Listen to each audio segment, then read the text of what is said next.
از حضرت معاذ ابن جبل روایت بوده که حضرت گفتن هر وقت بنده مسلمان به سقم و وبا و کسل گرفتار می شود، ملائکه طرفی شمال چپ می گفته، ملائکه طرفی چپ می گفته، ملائکه طرفی راست قلم بردار هیچی ننویس. میگه چما؟ میگه بنده کسل شده گیا، یگان چی ننویس قلم تا او بردمون میمونده. و ملائکه دستی راست میگفتن چیکار کنم؟ بعد تو چیکار میکنی؟ میگفته تمام بیماریش همین خل عمل و ثواب نویس که غیر ثواب در نامه اعمال چیزی نبینه. وقتی بنده کسل میشده، ملائکه طرفی دستی چپ راستش میگفته که هیچی ننویس قلم تو برمونه کرد.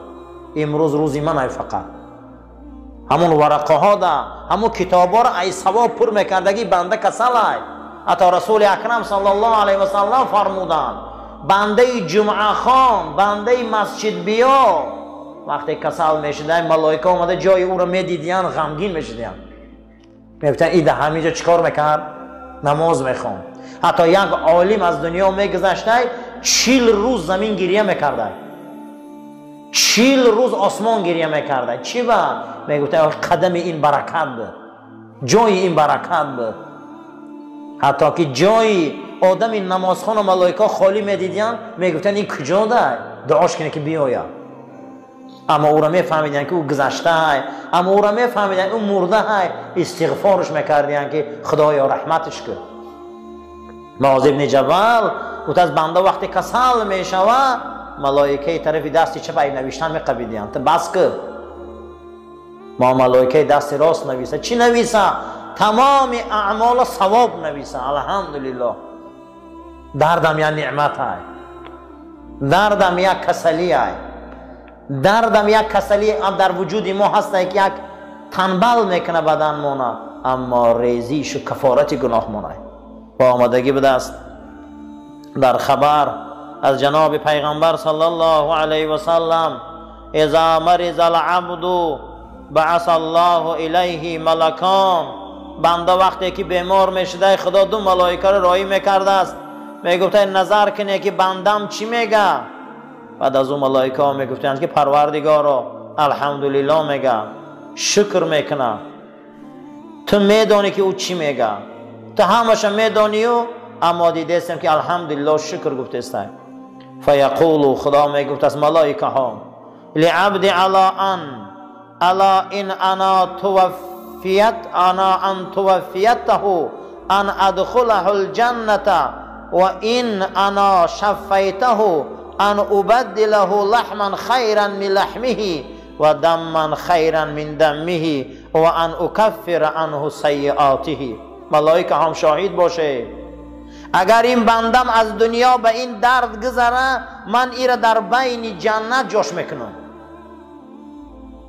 اگر شفاش دیم، اون خون و آن گوشت و آن رگ و آن پوسته که به این بیماری درد کرد، ما او را علیش میکنم به یک خونه که از این خون بهتر بود، به یک گوشته که از این گوشت بهتر بود، به یک پوسته که از این پوست بهتر بود.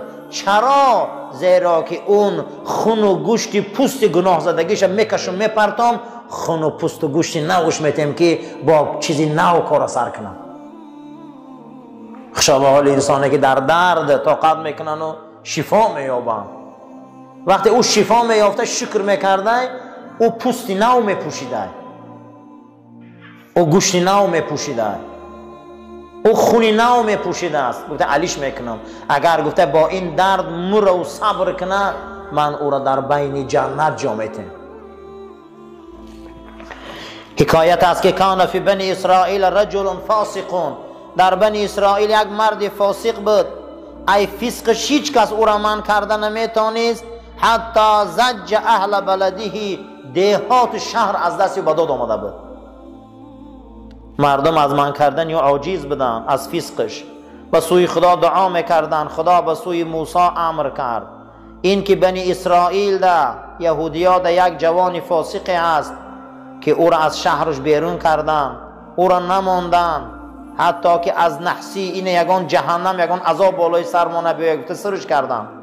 موسی علیه السلام آمد و این جوان دید که برآمد برابر خلق موسی میره بیرون کرد. به خدا امر کرد که او را از همین ده بیرون کن موسی این کار کرد. فخرج الی مفازة، این جوان رفت یک جایی که نه یک انسان بود و نه یک زراعت بود و نه یک وحشی بود و نه یک پرنده بود. روز فمریض، بیمار شد. فی تلک المفازة، در همون منطقه. ولیس عنده معین یعینه، نه یگان چشمه بود نه یگان خیش تباره بود. در روی خاک غلطید و سرش ماند. گفت اگر پدر و مادرم پیشم ده میشدن لرحمتنی، من در رحم میکردم. ولا بکد علی مزلتی، این حالی منم میدیدم ما گریه میکردم. و اگر پدر و مادرم زنده میشد، فرزندام زنده میشد، من دستم میگرفتن. اگر زنم میشد پیشم، برای من گریه میکرد ای فراقم. یگان کس نیست از دوستان که برای من گریه کنه و پیش جنازه من دا باشه. گفته میگه این جوان گریه کرد، میگه بالای خاک ده.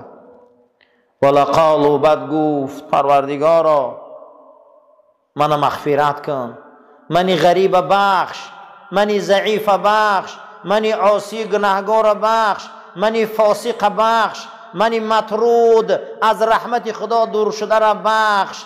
من امروز از شهر به سوی بادیه آمدم، غریب شدم، من دور شدم، در این بادیه غلطیدم. من میدانم که اکنون از این دنیا به آخرت میرم، همه چیز ناامیدم باشم، اما از رحمت تو امید دارم.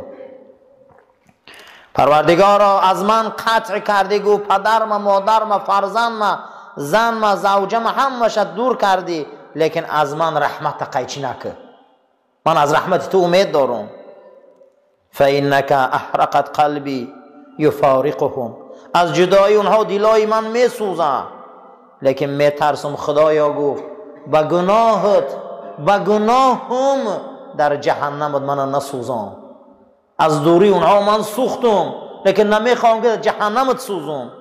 بعد از او خدا میگه حورها را رایی کرد، بالای سرش تا آمدن، یکی به صورت مادرش، یکی به صورت زنش، یکی به صورت فرزنداش، یکی به صورت پدرش. دید حیران شد، همین صحنه رو دید میگه حیران شد. و ملکا علی صفت والده و جلس عنده، و بالای سرش شیشتن و نوازش کردن، گریه کردن، میگه همینو. بعد از او گفت میگه امر شد که این پدرت، این مادرت، این از جفتت، این فرزندات همش در پیش تو آمدین. چی با آمدن؟ تو برای که صدقاً گریه کردی، توبه کردی که من ای رحمتت امید دارم. امروز تو به رحمت خدا پیوستی و من تو را بخشیدم.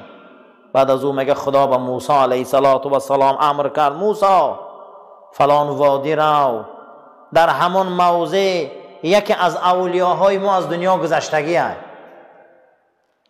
فاحذروه، حاضر باش، و تول امره وراءه، پیشش در رو. موسی حاضر شد، همین موضع را دید که همین جوان، همون جوانی که از شر خودش سرش کردگی بود، در همین وادی به آب و به هیچ چیز غلطی به امر خدا. و موسی دید که حورها در اطراف او دور میزنند. بعد از او موسی گفت پروردگارا این همون جوانی است که اخرجته من البلدی، با فرمان تو من را بیرون کردم، با فرمان تو من را سر کردم. بعد از او خدا گفت موسی تو را من نگفتم که رحمتی من کلانه؟ موسی تو خبردار نیستی که رحمتی من کلانه؟ این وقت این موضع آمد، از وطنش جدا شد، از مادرش جدا شد، از پدرش جدا شد، از زن و فرزنداش جدا شد. وقتی اینجا که آمد او غریب بود. من غریب گفت دوست میدارم موسی. غریب دعاش گفت مثل دعای نبی ها پیغمبران، من غریب دوست میدارم موسی. من حورا را رایی کردم به صورت اولاد اجداد پدر و مادرش که بنده من دلش آب خره در وقت جان دادم. یترحمون علی مزلته فی غربته، این وقت خش غریب گفته دعا کرد، منم رحمت ما برای او ارزانی کردم بالای سرش ده.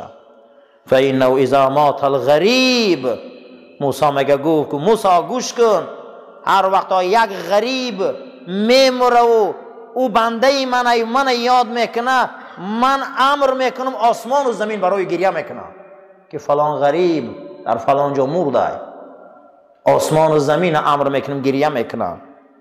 رحمتی من میدونی موسی چند کلانه، من چخیل رحم نکنم اودا، غیر من کی دارن او، من چخیل اونها را پرتم. همه گناهش بخشید و موسی جنازش میخوانی اکر دعاش میکنی گروش میکنی. انا این از رحمت خدا، انا این از فضیلتی که پروردگار برای ما داده است. هر وقتا که آدمی غریب در وقت نزع میشده، در وقت جان برآمدن، پروردگار میگفت یا ملائکتی، ملائکه های من، این غریب مسافره، فرزنداش ترک کرده، عیالش ترک کرده، پدر و مادرش ترک کرده، این میمره، هیچ کس برای این گریه کننده نیست، هیچ کس برای غم نمیخوره. بعد از آن خداوند یکی از ملائکه ها را به صورت پدرش میگردونده، یکی از ملائکه ها را به صورت مادرش میگردونده، یکی از ملائکه ها را به صورت فرزندا و خاننگیش میگردونده. پیش او می آوردین، او چشماش میکشاده، اینها را میدیده، با همین خرسندی میگه روحش قبض میکنه. خدا قسم به خدا این حقه، این را من دیدگیم. خدا وقتی که انسان اگر واقعا بیمار شود در دل شب، رحمت خدا کلانه، می بیاین یک مخلوقاتی که او را نمیشناسی. این در تورات آمده بود است که موسی اگر یک غریب کسل شود، او وقتی که آه میکشه و من یاد میکنه، من ملائکه راهی میکنم که او را دور میزنن گردشته، من ملائکه را راهی میکنم که او را یاردم میکنم. آیا در جنگ بعد رسول اکرم ملائکه یاردم کردن؟ در جنگ احد یاردم کردن؟ ما اگر بنده خدا باشه ملائکه ما را یاردم میکنم، میبیایم. ایرا خصوصا من در شاهدی زندگی خودم دیدگیم، قسم به خدا. وقتی بیمار میشه انسان، شب شکایت میکنه به درگاه خدا، قسم به خدا این نیروی آسمانی را میبینم، با چشم سر میبینم، چخل میبیاین یاردم میکنم. این در تورات آمده بود است. بعد از آن هر وقتا که جنازه او بیرون برایم، یشیعونها، من چنان جنازه او را نورانی میکنم، و یدعو له، چنان یدعون له، دعوت میکنم ملائکه ها را که بیایه بیایه جنازه این. جناب پیغمبر فرمودند من مریض لیلتان، کسی شب بیمار شود، فصبر، طاقت کنه، راضی شود از این کسلش، ای خدا از گناه همیشه تازه میکرده ایش خدا که نو ای آچش به دنیا آمده. پیغمبر خدا را میپرسند که حضرت فلانی صحابه کسلش وز بینه، گفته خدا او را پاک کردسته. چگونه؟ گفته مسلمان وقتی که کسل شود خدا او را پاک کردسته، او شستشو قرار داره. فاذا مریضتم فلا تتمنوا العافیه، وقتی شما کسل شده هیچ محل در حال سلامتی و تنجیر و صحتی را نپرسه، زیرا که در بدن شما گفت کفارت گناه بوده. کم ترک صبر کنی اکو، کم ترک طاقت کنی اکو، همو گناه ها ریز رو آخی. در برای مسلمان چی بوده؟ ریزیش گناه. قال الضحاک، امام ضحاک گفته من لم یبتلی بین کل 40 لیلة ببلیة ام هم او مصیبت فلیس له عند الله خیر. نزد ما اولیاها همین است که هر کس در 40 روز یک بلا و یک غم و یک مصیبت بالای سرش نبیاید، معلوم است که حال ایمانش قوی نیست. برای آدمای ایمان قوی خدا امتحان رای میکرده. حضرت ابراهیم خداوند چی امتحانایی کرد؟ حضرت ابراهیم به علا پرتافت، حضرت ابراهیم زنش او شاه دست درازی کرد، حضرت ابراهیم فرزندش به قربانگاه کشید، اما همه این امتحانا را حضرت به سری بلند گذاشت، خشا به حالش. بعد از او گفت انی جاعلک للناس اماما. ابراهیم اکنون همه پیغمبران پیغمبرند لیکن امام نیستند. اکنون من تو را برای بشریت امام اعلام میکنم. حضرت ابراهیم کی بوده؟ امام. غیر پیغمبریشون بود چی بوده حضرت؟ امام. رسول الله هم امام هم. امتحانا را گذشت. هر انسان باید بینم کدام روز پیغمبر ما خرسندی بود. یگان روز رسول ما خرسندی نبود عزیزان. یگان روز پیغمبر ما خرسندی نبود. هر روزش به یک زیقی میگذشت. چرا؟ احوال فقر امت، کمبغلی امت، عزیزاش ای دست میرفتن، دین، آیین، چقدر آزارا حضرت دادن. برای همین ایمان آدم ایمان قوی را بالای سرش نه غم هم می آمد از این شخصیت. ایروی همین معلوم میشه. گفته پروردگار گفت والله یحب الصابرین، من بنده های صبر کننده ما دوست می‌دارم. و صبر علی اوجوه، صبر چند قسم داره. صبر در طاعت خدا، صبر از حرام های خدا، صبر در مصیبت نزدی بالای سری ما ده صدمه میزنه به مصیبت. عزیزامون ای دست میتیم، زن ای دست میتیم، فرزندان میمرن، خانه میره، پول میره، پدر و مادر میره. سه تقسیم کرده امام غزالی صبر. کسی اگر در طاعت خدا صبر میکرده مثل شما بار اینکه چشماتون در خواب حلقه میزنه اونه که شما بداره، خدا روز قیامت درجه میداده 300 تا، هر درجه بین زمین و آسمان بوده.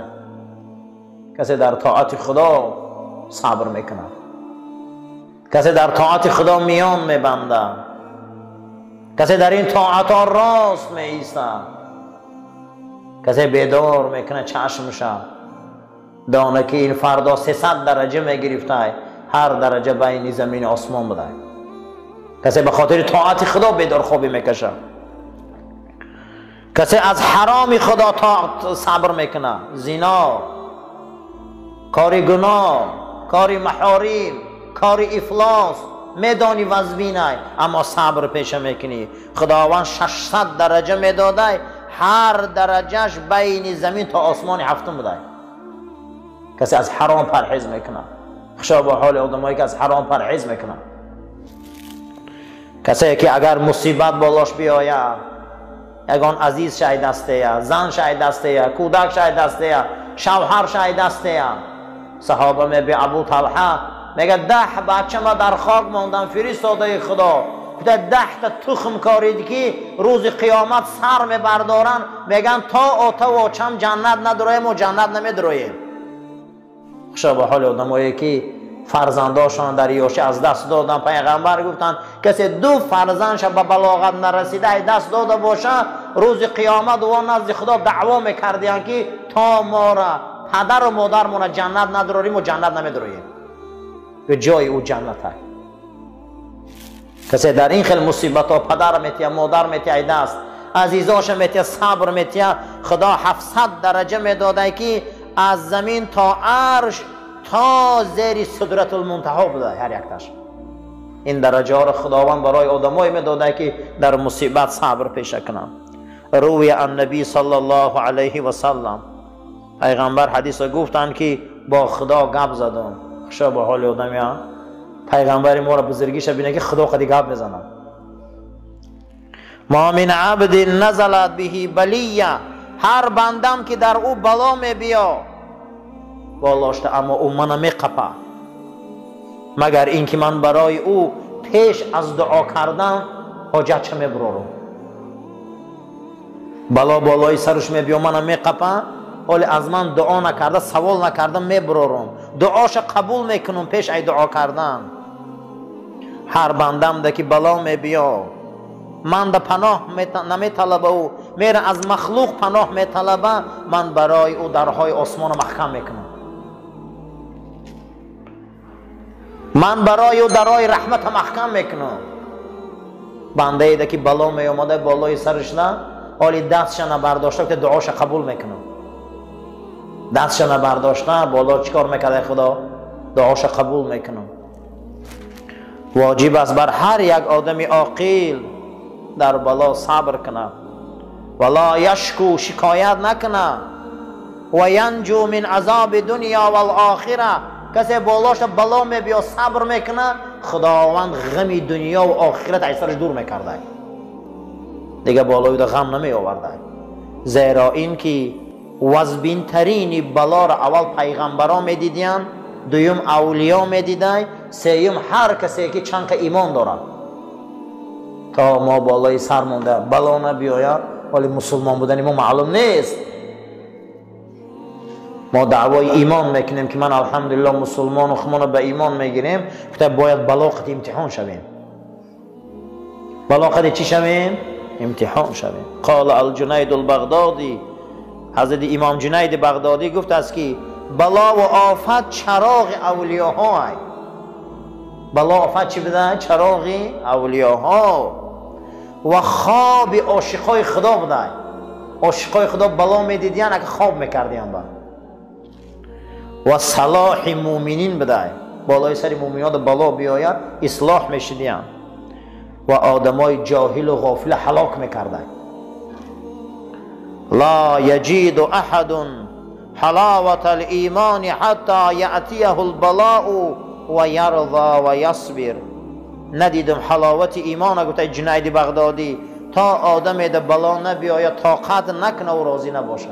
جنت میخوایی، رحمت خدا میخوایی، اکنون صبر کن به مصیبت های دنیا، صبر کن به این سختی ها. این دین، این آیین، این مسجد، این قرآن، این میراث رسول اکرم، این به آسانی آمدگی نیست، این به محنت آمدگی است، این به عذاب آمدگی است. برای ما مفت آمدگی است، برای همه قیمت ندارد. میدانین که همه شما جنگ بدر، جنگ احد، جنگ موته، جنگ سویق و جنگ ها رو نغز میدانین، اون غزوه ها رو خوب میدانین. جنگ قادسیه را نغز میدانین که مسلمان ها در زمین فارس 8,500 صحابه را دست دادن. شما اینا رو نغز میدانین. در جنگ یرموک مسلمان ها 12,000 صحابه را دست دادن. اسلام به زمین روم رفت، اسلام به قلب اروپا رفت، اسلام به خوارزمین آمد. فهمین که همه این ده محنت صرف شده بوده. این خیل خانه های گرم و این خیل مسجد، این خیل محراب به آسانی نیامده. این قرآن به آسانی نیامده. این بسیار شداید سختی های کلان داشت، مصیبت ها داشت. صحابه شب خواب نمی رفت، در زیر این برف ها اونها حرکت میکردن، خواب برایشان حرام کردن. پوستینی راحت و گرمه از خودشان دور کردن.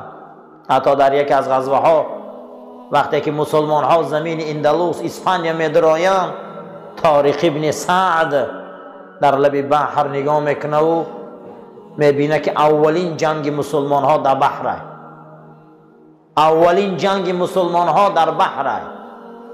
طارق ابن سعد کشتی ها را میبیاره، میخواهند رومی ها که مسلمان ها را در بحر میان زمین بوغی کنند، اما نمیتونند. وقتی که بیرون میبراید طارق تمام کشتی ها را علو میزنند. سپاه اسلام آن روز 60,000 بود، سپاه کفر آن روز 200,000 بود. کشتی ها را علو میزنه و طرف تمام سپاهیان میگه کشتی ها را دیده؟ میگن بله. میگه چیکار کردن؟ گفتن سوزاندی. گفت در پشت شما چیه؟ گفت بحر. گفت در پشتون چیه؟ گفت دشمن. گفت جای گریز نداره. شداید بلا بالای سرت میبیا. همین حالت ده میگه زنش ایدرون خیمه صدا کرد که طارق مدت 6 ماه میشه که خیمه من نمیبیایی، مدت 6 ماه میشه که بستر من نمیبیایی. تو چخیل جواب میتهی؟ بعضت میخنده، میگه یا در داخل شهر مدرید و میخریم، در همونجا اگر زنده و سلامت باشیم همونجا به خیمت میبیام، یا در جنت و میخریم. پناه به خدا. این قدر مصیبت در بین سر این قماندان عالم اسلام باز زنک دعوا میکنه که چوه پیش من نمیبیایی. روزی شد که مسلمان ها دروازه های شهر اندلس هوی کردن. 600 سال اندلس در دست مسلمان ها بود. صبر میکنی، انم خیلی مصیبت ها بالای سرت میبیا، انم خیلی مصائب میبیا، اما راه دین همین ای. چی نمیرسه جابر ابن عبدالله ده که از مدینه منوره بیایه و در خط هرات خاک شوه؟ چی نمیرسه او ده؟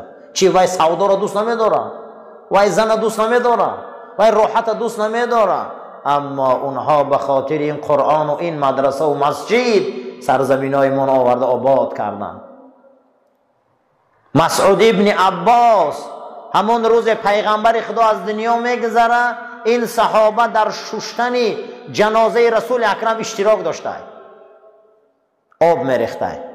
و دادر عبدالله ابن عباس بود، اکش بچه حضرت عباس امکی رسول اکرم صلی الله علیه و سلم. این چی میشوه که میبید از سمرقند ما درین یک غار میدره میره شاهی زنده میشوه؟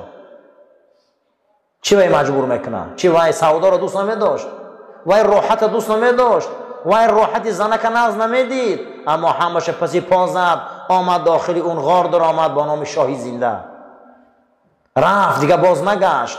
برای همین عزیزا راه اسلام همینه که در مصیبتاش صبر میکنی، در سختی ها صبر میکنی.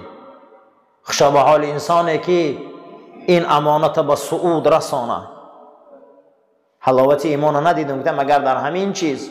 خشا به حال آدمایی که در بلا طاقت میکنن، در بلا صبر میکنن، در بلا آفت مردانوار میستن.